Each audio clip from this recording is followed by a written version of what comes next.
Here's a question that's trending across every global advocacy leader's mind. How do you build a program that's consistent across continents, but still feels personal enough to make someone in Singapore, San Francisco, or Sydney feel seen?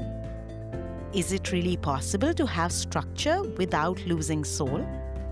And can global scale and local love really exist in the same sentence? That's exactly what we are unpacking today. I am Aparna, your host to the Loyalty Talks podcast.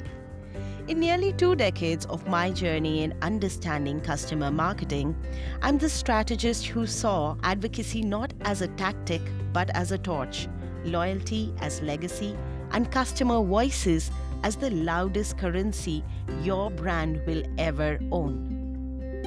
I've built programs that turn users into superfans, reviews into revenue, and just checking in emails into career-defining magic. I speak fluent G2, NPS whispers, referral triggers, and every version of can you share a customer for this slide. If you are in customer marketing or itching to break in, you've just found your people.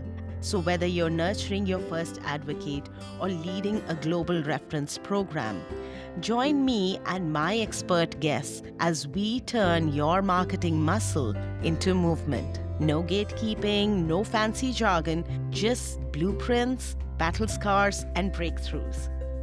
Let's build the kind of career they said was too niche until it wasn't. Pull up a seat. This is the Loyalty Talks podcast.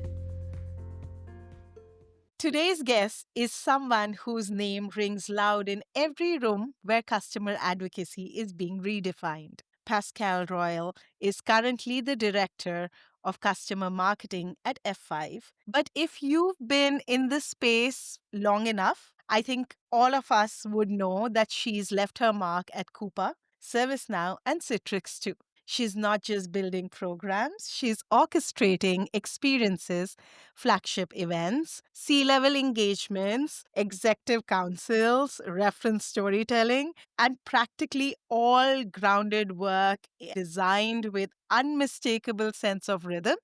From APAC to EMEA to North America, she's helped global teams break silos and build meaningful connections with her customers. Pascal, I am super excited to have you at the Loyalty Talks podcast.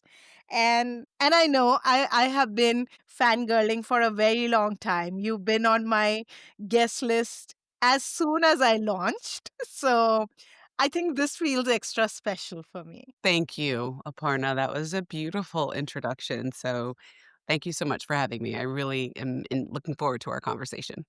Perfect. Now that I've told you that I've admired your work and for years now, I'm thrilled we are finally starting this conversation. From the beginning, I would want to know you've led advocacy at global giants, right? F5, Coupa, ServiceNow, Citrix. What's the thread that's kept you hooked to customer marketing all these years? And has your why changed over the time? So I think what's kept me hooked in customer marketing is human connection beyond just the metrics. And that moment when customers say, you helped me feel seen. Um, at the heart of who I am a storyteller, and a person who finds a lot of deep meaning in making connections. I love to create connections. And so customer marketing is unique, in my opinion, inside organizations because we are customer facing and have an incredible amount of visibility with our customers without having the pressure of sales and quotas and things like that. By the time my team is engaging with customers, they are typically, very satisfied in using the product and having success and willing to share their story. But at the same time, we can support the sales teams. We could support product marketing teams. We can support, integrated and demand gen. We can support customer success. So customer marketing internally at organizations plays a huge role in connecting the dots and the journey and the ownership experience for our customers. And then externally, we connect our customers with a wider audience. We connect our customers with, the executive leadership team if they're at our organization. So again, customers have expressed in many different ways over the years to me um, their happiness and their gratitude for feeling seen. And that is what, beyond all the metrics and all the other things, I think that is what has kept me interested and involved and deeper into the customer marketing industry. In terms of my why, um, definitely my why has changed over the years. I'm nearly 2 decades in, and Yeah. I think for anyone who is, seasoned in their career, your why for doing things does change. It changes with, the circumstances of your life and all those things. When I started on this journey, I was a single woman. I had no children. My entire life was just very different outside of work. And, through my experiences, I've been married and divorced. I have 2 children, 2 boys.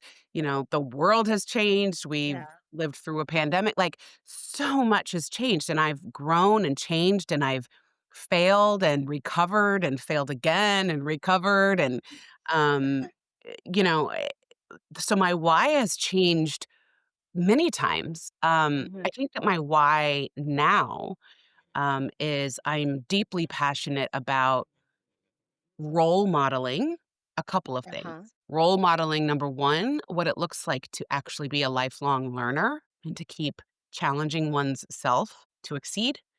And secondly, I love to mentor and develop folks that are early in their career, particularly women in the tech field who are early in career.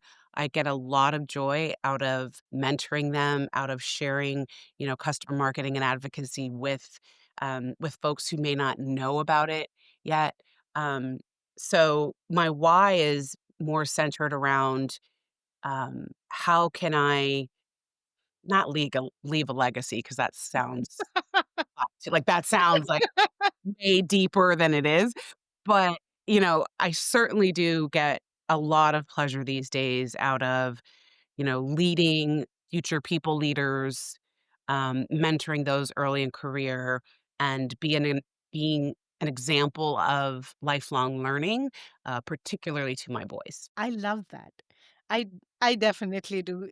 And there's something so magnetic about this whole customer marketing, storytelling, the way you put it across that how things have changed and still you've still been very connected to where you started from.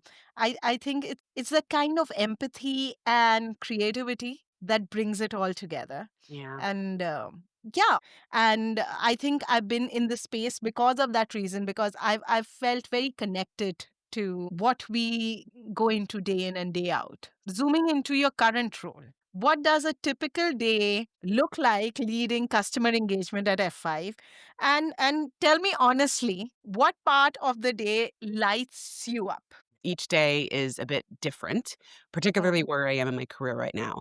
I spend a lot of time on administrative work, like strategy planning, team optimization, budgets, those types of things. I'm actually a little bit less directly attached or connected to customers where I am now in Mhm. my role, because I'm leading a team of program owners who I'm Correct. Yeah. helping and guiding them on how to do those things. My day feels very supportive. I love to support my team in the work that they're doing. We've planned strategies together. It's their responsibility to own those strategies and also execute on those tactics. And so my day is, how can I best support them? Um, reduce barriers or blockers to them being successful, which leaders across my organization or peers across the organization do I need to Yeah. talk to in order to make things happen? They light up when I get feedback from my team that they feel empowered and they feel aligned and they understand how the work Yeah. that they do specifically ladders up to corporate goals and corporate initiatives. So I think that's where the magic happens, is that I spend a lot of time supporting Yeah. um, team members, supporting cross functional colleagues, and ensuring that they have the right tools to be successful in what they do. If they're successful in what they do and they're happy doing it, then I get a lot of success out of that. So that's what a lot of my days look like. So a lot of meetings. I work 100% remotely, so I do have to have probably a lot more meetings than if I was, perhaps in an office or face to face with folks. So I do have, a pretty meeting-heavy schedule, but I try to carve out dedicated times for focused work on the things and the tasks that actually need to get done in order to keep, the team rolling, so. That's wonderful. That I quite like that bit of, everyone's together. Obviously, now you're at that point where you're more strategizing and, looking at the overall view of the programs. But yeah, when you're launching or scaling a global advocacy program, especially in large organization like large matrix organizations, what's the first thing to get right? Like, is it the system, tools, stakeholder alignment, or emotional sentiment around advocacy in general? Yeah, absolutely. The first thing is sentiment because you cannot scale what you don't understand. Hmm. So, Mm. really understanding and getting the information about how customers feel, their motivations, their needs, their challenges, what does advocacy mean to them before layering in systems or stakeholder plays or anything, before infrastructure and tools, you have to understand what the customer needs from your company. And so sentiment is absolutely first. Empathy is first. All of the other things will come in after that. But I think when you're starting a program or trying to scale a program, having meaningful conversations directly with customers is the first step. That's nice. That's hit home. I would say that is really nice to know. And talking about global advocacy, right? Let's put in geography in place. Mhm. Like most global teams default to North America for success stories and engagement and this challenge and that ask. But I feel some of the richest customer narratives have come across from what we call emerging regions, Mhm. right? From your experience, which regions are underrated powerhouses when it comes to advocacy, more often overlooked? So that question, I think, has different answers depending on which organization I would be working for. Because at the end of the day, a lot of what we do also ladders up to revenue and Correct. influencing revenue, Yeah. influencing deal closure, influencing the acceleration of deals, and things like that. And so each company that I've worked for has had different priorities from a global perspective and different geographies that have different challenges. I think if I want to speak generally, I think every region and in the world has passionate customers, passionate communities of Correct. customers that have really high impact stories. They just often don't get the global spotlight that they deserve. I think that when you True. engage authentically, it's about not thinking that a Latin American story is simply relevant to a Latin American audience Mm. or that an Asia Pacific story is only relevant to that audience. There will certainly be geographical implications, perhaps regulations, perhaps, compliance issues and things like that that are very specific to a geography. But if you're telling a human first story, if you're Yeah. telling a story about how, you know, your customer's customer has impacted by the work that they're doing and the work that they're doing, your organization plays a small part, the technology that we're delivering plays a small part. Those stories are global. Those are universal and they Correct. impact. But from a Correct. stories perspective, I think every region in the world, every geography in the world has a high impact story to tell. And I think oftentimes what gets missed is that those stories are only told locally To and don't that. necessarily get the Yeah. global exposure that they need.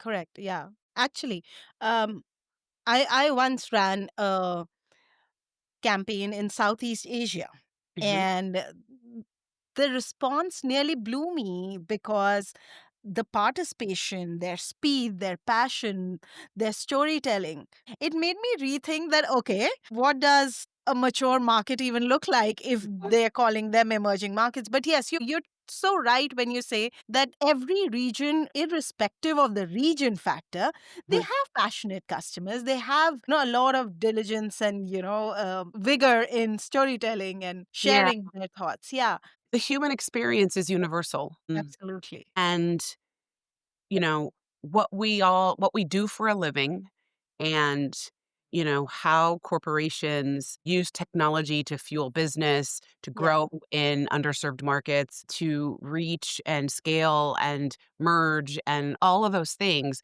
At the heart of it are human beings, and those human experiences are universal.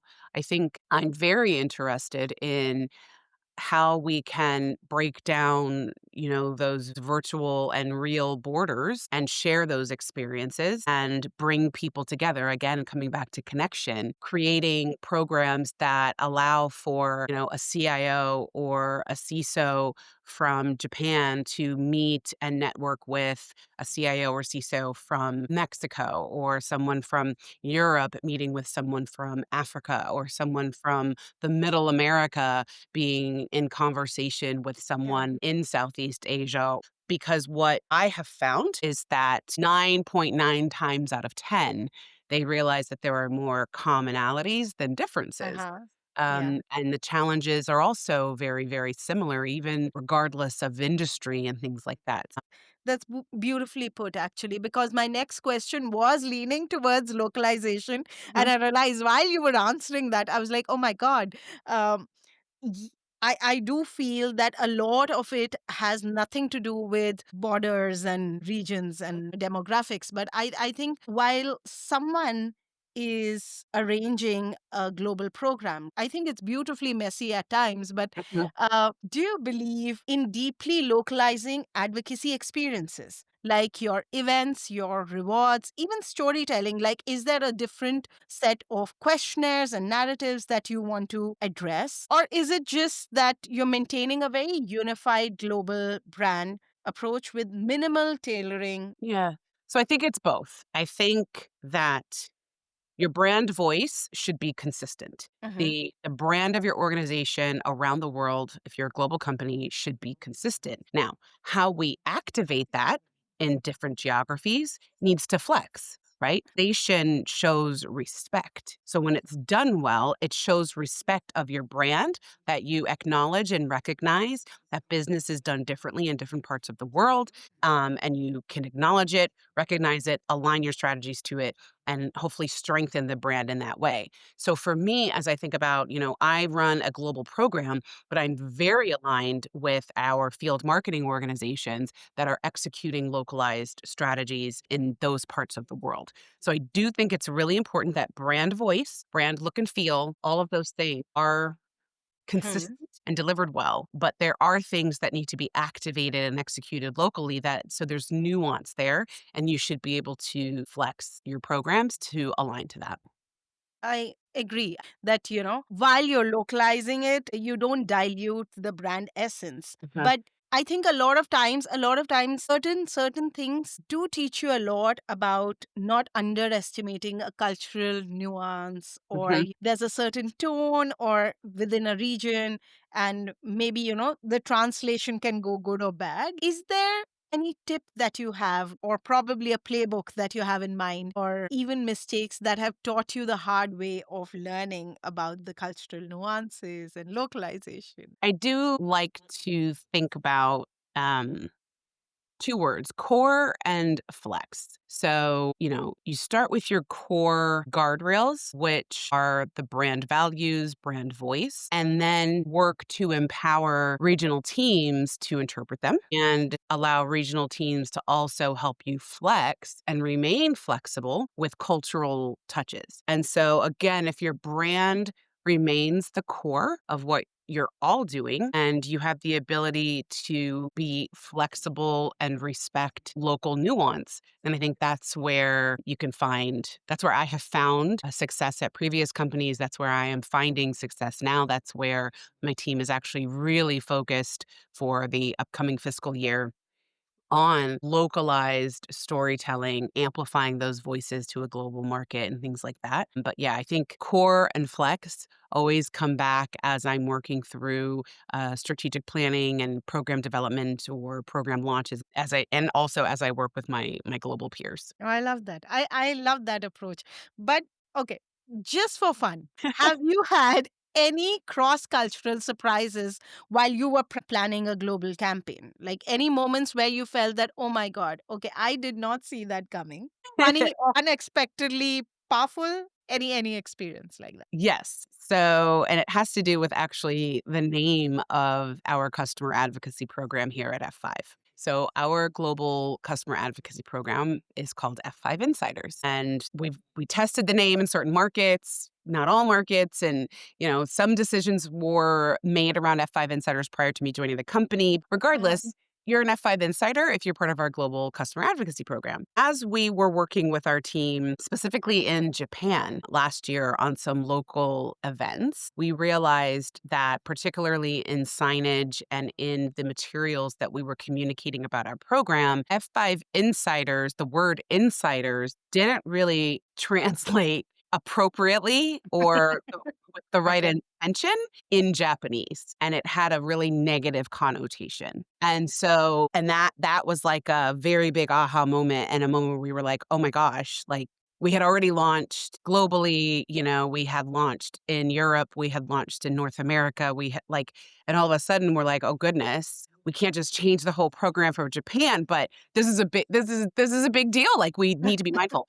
And so we worked with the Japan team on fine-tuning the language and the descriptors for what we meant exactly, around the word insiders, how it was applicable to the F5 program, the benefits of it, trying to bring out the positive attributes and intention of what we meant. And so that was just a big cultural moment, a big aha moment for the team, but it was so great. And our Japan field marketing team Uh-huh. were wonderful teachers and guided us through exactly how we can refine it so that it wasn't a hit and it wasn't a negative and that we would have positive results. So yeah, that was a big teachable moment for us. And yeah, it was a good one. But again, it was like working with the teams and localizing and honoring and respecting the guidance that you're getting from the people who have their feet on the ground in region was super Uh-huh. for me and for the members of my team who were running those programs. Yeah, I would say a reminder that we might feel like a minor moment to us could Mhm. actually land completely differently somewhere else. Yeah, I Exactly. get that. Um, let's talk about internal orchestration now, Okay. right? How do we keep, or how do you keep marketers, CSMs, sales, all these teams aligned to your advocacy vision, especially when everyone has different KPIs, timelines, and now different regions also? Yes. I think radical clarity and shared goals. And so I'm a big believer that onset and development of programs, there needs to be radical clarity on what the objective is, etc. Then you need to think about your Darcy or your Racy, depending on how your framework for Hmm. who's driving a program, who is accountable to a program, who's a contributor, who just needs to be informed. So again, it comes down to clarity so that everyone's not stepping on each other's toes. While at the end of the day, customer success, sales, product, engineering, customer advocacy, we're all driving to create and ensure that our customers are able to get value out of the products that they've purchased from us, realize that value, and have success while having a delightful experience. Across the board, that's all we're focused on, every organization, right? Um, and so definitely creating and understanding that everything is anchored in customer outcomes is really, really important. And also finding myself in those early days, listening a lot more than I'm talking. You want to build trust and momentum with your internal stakeholders. And you can't do that if you're just talking over them, talking at them, and not listening to them, actively listening to them, and then coming back with recommendations, not demands, but recommendations. Here's what, from our point of view, this is what we recommend. Yeah. You know, Do you agree, disagree? And if there's disagreement, where do we come to consensus? Again, clarity in communication and all that. So I think that that's probably the biggest way to align your internal stakeholders is, the sharing of goals, radical clarity, and actively listening to what their respective goals are and how the programs that you run can support the goals. When you have success with your stakeholders, your programs, like my team, we have our KPIs, we have our metrics of success, but I also need to be concerned about how does the customer success team view the success of my programs through their lens? Yeah. Does sales view the success of my programs through their lens? Everyone is looking at the program's success or failure through their respective lens. And so in Correct. order for me to understand what that lens is and what that looks like, it's a tricky little dance. But again, customer advocacy and marketing, we are the connectors. So we are the Correct. stewards and we are responsible for finding those touch points and making sure that there's clarity amongst that. It's really important to build trust, momentum, actively listen, share goals, and align. While you were saying this, I realized that yes, when we talk about metrics, right, you do evaluate success differently because you're different regions, you're different teams, um, versus, okay, so different teams globally and regionally. I'm sure you evaluate success per region and globally as well. Like, what's your North Star, or Mhm. how does a global program showcase their success? So, something that I'm doing and is a constant work in progress um, is a couple things. For my global programs, I'm really looking at consistency, I'm looking at reach, and I'm looking at brand amplification. How are we leveraging customer voices to amplify and validate the brand? Are we doing it through consistent programs worldwide? And are we having the reach that we need to be relevant and to have success? Regionally speaking, I'm looking at the depth of engagement in the region and the influence on in region pipeline. My field marketing peers are very much aligned to driving revenue in their region, supporting sales in the acceleration closure of deals. So the events and the programs and the campaigns that they're running in the field, they are deeply concerned with and focused on the influence of pipeline.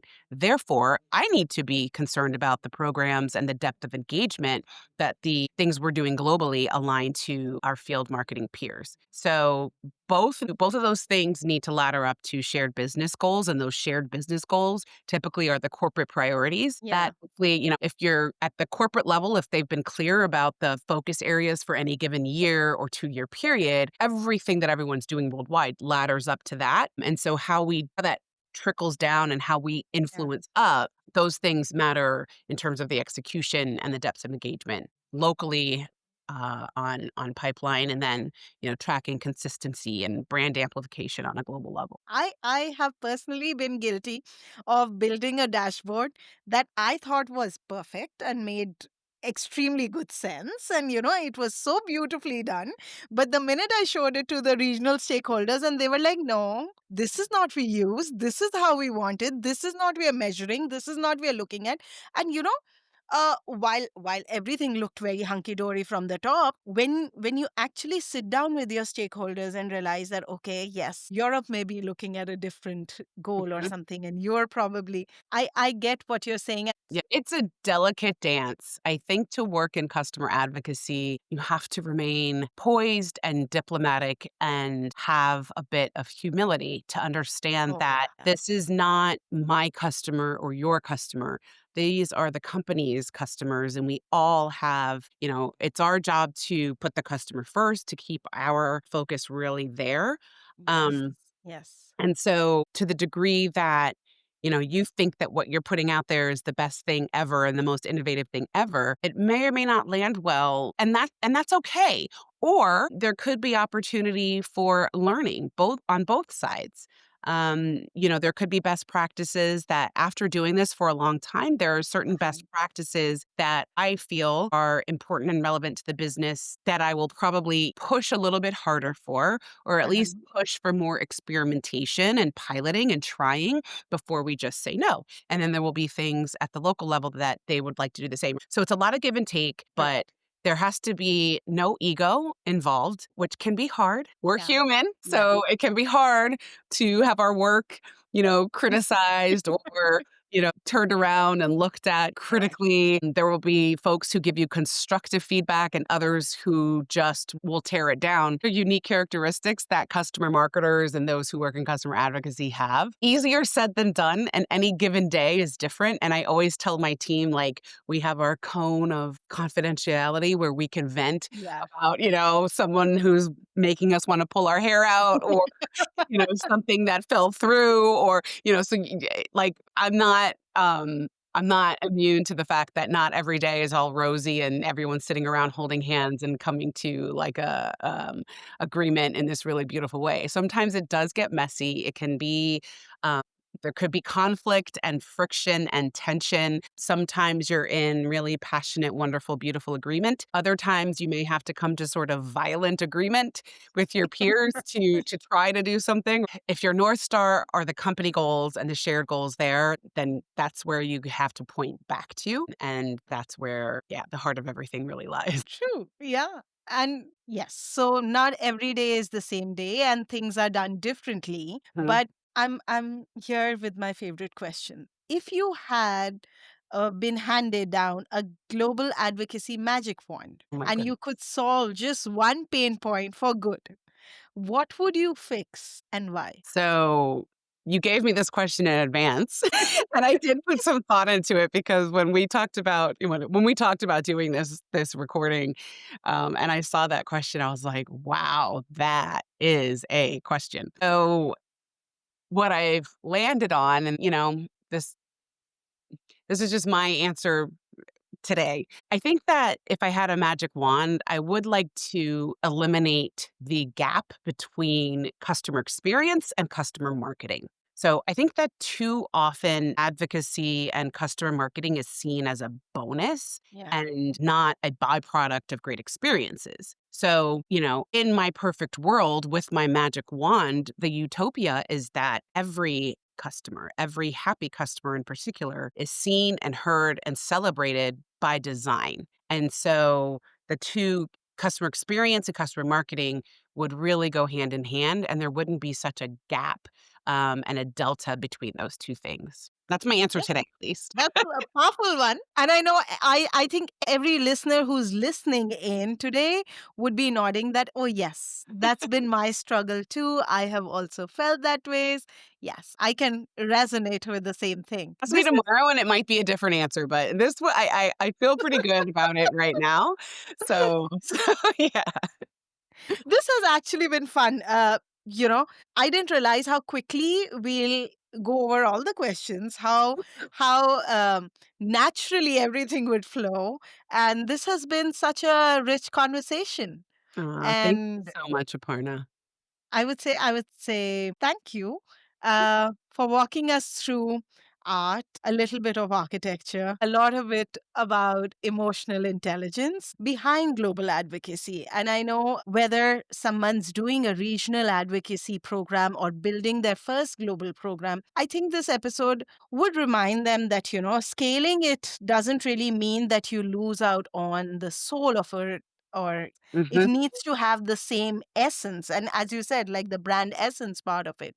Yeah, I think this has been fun and a lot of learning. Yeah, thank you so much for having me. I appreciate it. I think now I can be a little more poised and relaxed. And this is like I've looked at your career and I've realized that it's more or less, and I'm not exaggerating, but it's more or less like a masterclass in building programs that don't just launch, but they've lasted. Thank you for I that. just feel that advocacy a lot many times gets left out thinking it's just another function. I Uh-huh. think it has a lot of philosophy and love to it. It's just a matter of which organization. And these days, I think a lot of organizations have realized the value of it rather than you letting them know that, no, no, no, I bring value. Now they Yeah. actually value it. Yeah. Can I just add one more thought? The only other thought that I've had a lot over the past several months is that, and this is coming from a place of being both a professional, being a grown-up, having to adult at a time when adulting is really hard, being a mother, a daughter to an aging parent, just all of that. I think the world is really a challenging place right now for everybody. There's a lot going on any given day, and more, the lines between work and life are blurred and very much intertwined. There's not really a separation or anything. And there also feels like now more than ever, there are really big geopolitical events and things happening that can weigh you down and can try to obscure what you're trying to do. But ultimately, if there's this sort of silver lining or a sliver of hope that I can offer to customer advocate professionals, customer marketers, and really marketers in general, is that the beauty of what we do is that we are able to add positive voices, positive stories, and real human connection through this time. And so if you're ever feeling like what you do doesn't matter, or how does this fit into like the broader scheme of things, again, any connection point that you can make with your internal stakeholders or your customers, and in a way find that common ground, shine that spotlight, give them an area to shine. That is contributing something positive to the bigger picture. And it may not feel like that every day, and it may not seem that way every day, and maybe you feel like you're not the person out there that's solving for the major conflicts of the world. That's not what we're gonna do. But if we wanna find the positive element there, I think that customer advocacy has a lot to offer in that. And that's where I have tried to maintain focus, is on the customer, on others, on allowing them to shine, because then they're happy, they get excited, and it does like lift everything up. So I don't know. I feel like I wanted to share that because I've been working through it myself in trying to maintain, just a positive outlook when sometimes things just don't really feel very positive in life at the moment. Yeah. No, that's beautiful. And on a very good note, we are ending this. So this is beautiful advice also coming in for people to just hang in there and be happy and smile. Yeah. Everything's good. It's not perfect, but we could try to find the little glimmers where we can. I love it. Thank you so much. If you found today's tea piping hot, don't forget to stir the pot. Share it, rate it, and bring a friend to the table. Until next time, keep turning loyalty into leverage with me, Aparna, and the Loyalty Talks podcast.